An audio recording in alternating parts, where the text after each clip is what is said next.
முதலமைச்சர் விஜயுடைய மகனான ஜேசன் சஞ்சய் அவர் இயக்குன சிக்மா திரைப்படத்தோட ப்ரொமோஷனல் இன்டர்வியூவில் அவருடைய குடும்பத்தை பற்றியும் முதலமைச்சர் விஜய் அவர்களை பற்றியும் பேசின சில விஷயங்கள் இப்போ சோஷியல் மீடியாவில் பயங்கர வைரலாக ஷேர் ஆகிட்டு வருது.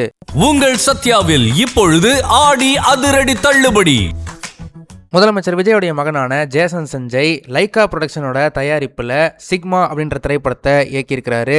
இந்த திரைப்படத்தோட ப்ரொமோஷனல் ஈவெண்ட்ஸில் இப்போ ஒரு பேட்டி கொடுத்துருக்காரு. அந்த பேட்டியில் தன்னுடைய குடும்பத்தை பற்றியும் தன்னுடைய அப்பா விஜய் பற்றியும் பல விஷயங்கள் பேசியிருக்காரு. முதலமைச்சர் விஜய் அவருடைய இந்த அரசியல் வரையும் அதில் அவர் ஜெயிச்சது பற்றியும் சொல்லும்போது அவர் என்ன சொல்கிறாருன்னா, என்னுடைய அப்பா அரசியலில் ஜெயிச்சது ஒரு மிகப்பெரிய ஒரு ஹிஸ்டாரிக் ரெவல்யூஷன். அவர் ஜெயிச்சதுனால இப்போ எனக்குமே அவருடைய அந்த அரசியல் ரெஸ்பான்சிபிலிட்டி எனக்குமே நிறைய இருக்குது.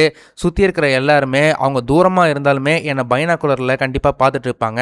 அதனால் என்னோட ஒவ்வொரு நடவடிக்கையும் நான் ரொம்பவே கவனமாக செய்யணும் அப்படின்ற மாதிரி அவர் சொல்லியிருந்திருக்கிறாரு. அதே போல் தொடர்ந்து சினிமாவில் பயணிக்க போகிற ஜேசன் சஞ்சய்க்கு தன்னுடைய அப்பா விஜய் என்ன அட்வைஸ் சொல்லியிருக்காருன்னா, நீ ஒரு டைரக்டராக இருக்கும்போது யாரையும் காப்பி அடிக்காமல் உனக்கு சொந்தமாக ஒரு அடையாளத்தை உருவாக்கிக்கோ அப்படின்னு அட்வைஸ் பண்ணியிருக்கிறாரு.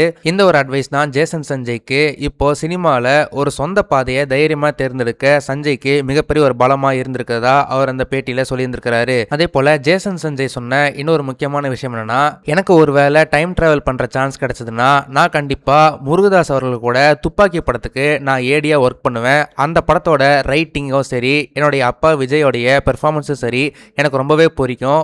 குறிப்பாக அந்த படத்தில் வர அந்த டைனிங் டேபிள் சீக்வன்ஸ் எனக்கு ரொம்பவே பிடிச்ச ஒரு சீன். கண்டிப்பாக அந்த சீனை எப்படி எழுதினாங்க, அதுக்கு எப்படி அந்த சீனை ஷூட் பண்ணாங்க அப்படின்றப்போ நான் அதுக்கு ஏடியாக ஒர்க் பண்ண ஆசைப்பட்றேன் அப்படின்ற மாதிரி அவர் சொல்லியிருந்தாரு. அதே போல் இவ்வளோ பெரிய லெகசி உள்ள ஒரு குடும்பத்திலேருந்து தான் வந்திருக்கிறதுனால அந்த லெகசியை கேரி ஃபார்வர்ட் பண்ணுற ரெஸ்பான்சிபிலிட்டியும் தனக்கு இருக்கணும், அதை கவனமாக செய்யணும் அப்படின்ற மாதிரியும் தன்னுடைய அப்பா அவருக்கு அட்வைஸ் பண்ணதா அந்த பேட்டியில் சொல்லியிருக்காரு. அதே போல் உனக்கு எந்த உதவி வேணாலும் என்கிட்ட கேளு, நான் உனக்கு எல்லாமே பண்ணித்தரேன் அப்படின்னு ஜேசன் சஞ்சய் தன்னுடைய அப்பா இந்த மாதிரி சொன்னதா அவர் அந்த பேட்டியில் சொல்லியிருந்திருக்கிறாரு.